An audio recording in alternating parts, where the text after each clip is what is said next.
Hello and welcome to another video on the Life After Brady channel. Today we're taking a look back at the Gordon Hayward free agent signing with the Charlotte Hornets, what it means for Hayward, what it means for the Celtics, another free agent lost, and let's go through it.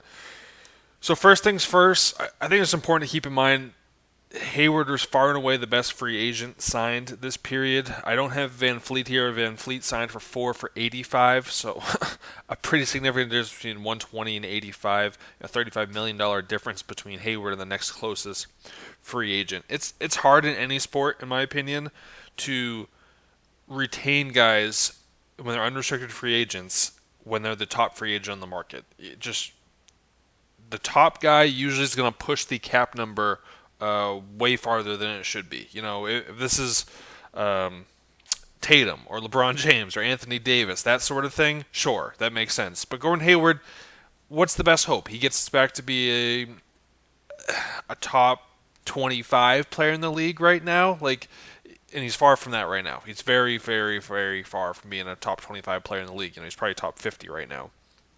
So if someone's going to go out and overpay, you're going to lose out. It stinks for the Celtics. You don't want to lose the asset, which we'll get into in a second, but you're not going to be able to retain free agents when they're the top guy in the market. Same with Kyrie last year. Kyrie, top 3 guy, you'd probably say? Him, Durant, and Kawhi.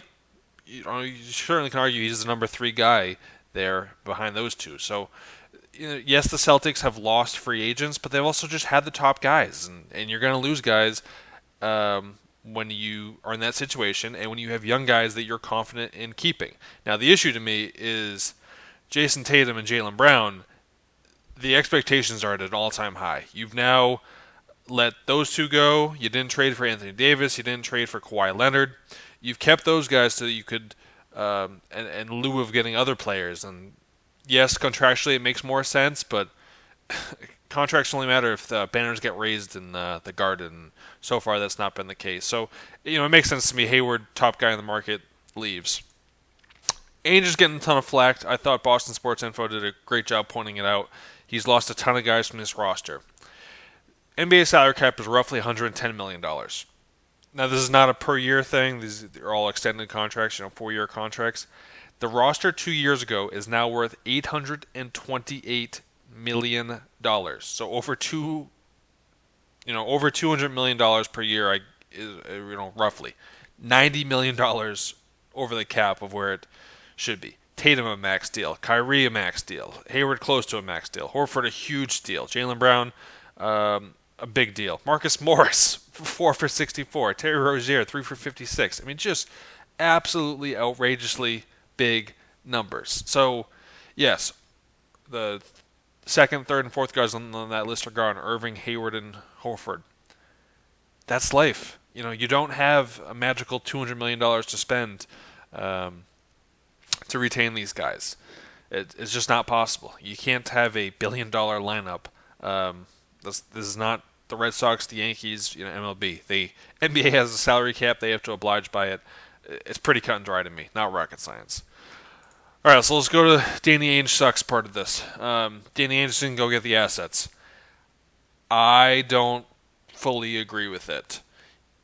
You basically had the Hawks, Hornets, Knicks, and Pacers. The Hawks and the Knicks were just going to sign Hayward outright. So, all right, you're losing there. And you have 2 teams that can go give him the type of money he got. The Hornets, potentially you're looking side and trade, and they waived Nick Batum, which they think is going to be enough. I always feel like we say this will be enough on Saturday, Sunday, and then Tuesday, Wednesday, people wake up and say, oh, actually you need another $3 million to spare. So potentially still some side and trade potential with the Hornets, with the Pacers. So this is Hayward wanted to go back. Let's go get some assets. This just does not make sense to me. I'll get to the Pacers salary cap in a minute. The Pacers are the 6th seed in the East, which is the subpar league. And who here do you really want? All right, so Miles Turner was the guy everyone wants. 12 points a game, 6 rebounds. Yes, he played behind Sabonis. Maybe he does a little bit more on your team. Do you want him at $18 million? They just went out and signed Tristan Thompson for half that. It's a salary cap league. Is Miles Turner really twice as good as Tristan Thompson? I don't think so. He's better. Is he 25% better, 10% better? Probably more like that than twice as good. So you're not going to go pay him top dollars, and Ainge has done that. With the exception of Horford, he's not going to pay a big man that can't move the ball, $15+ million. That's just crazy. He's never going to do that. All right, so you're haggling over Oladipo and all that stuff. Well, in order to make the salaries work, you're bringing back Oladipo and Doug McDermott. You're bringing back, Aaron Holiday potentially in there. All right, so then your 8th guy on your roster is making real money, because I'll get to it in a second. Is that really what you want? You're Doug McDermott, $7 million. Danny Ainge does not sign those contracts. He's especially with what Hayward ended up getting, $30 million. So the salaries have to match. Miles Turner, $18 million. Doug McDermott, $7 million. Those aren't good trade values there. Doug McDermott, you can't turn around and trade him, I don't think. This is just going to be too hard. Miles Turner, all right, maybe, but not a lot of big guys are getting signed for $18 million right now. So I just find that really hard. And then just the Pacers cap situation was always very, very hard to believe. So Hayward goes and gets 4 for $130. Look at these salaries. So Oladipo's gone after this year. Sabonis is staying. And Turner, they'll probably look to trade, but the Pacers are one of the cheapest teams in the league, and they're already $17 million over the practical salary cap, according to Spotrac. Are you kidding me? You think the Pacers are going to go sign him for $30 million? No way. So the Pacers are then out of it, which means the Ainge is out of it with a sign-in trade. Hayward won, and really Hayward's agent won. He goes and gets this guy 4 for $120. It should be $30 million AAV. You can't compete with that. If the guy's going to go get paid, he's going to get paid. And it stinks. You wish you did a little bit better. Maybe you trade him early on, but they also are trying to recover from the Isaiah Thomas fiasco of trading Isaiah Thomas playing with that hip injury. They've now had 3 guys leave on them.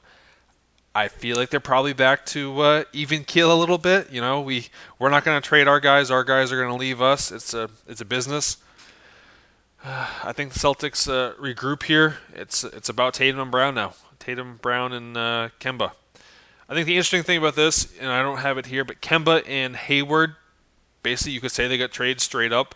Throw Rozier in that too. So Hayward and Rozier for Kemba. I don't think the Celtics love it, but I think the Celtics love that that's one salary versus you got it here. Rozier 3 for 56 left, and Hayward 4 for 120. I mean, good luck to the Hornets being an 8 seed, paying those 2 guys that sort of money. I think the Celtics much rather be in their situation with Jaylen Brown, Kemba Walker, and Jason Tatum. If you enjoyed the video, please like and comment below anything you agreed or disagree with, and if you're not already, please subscribe.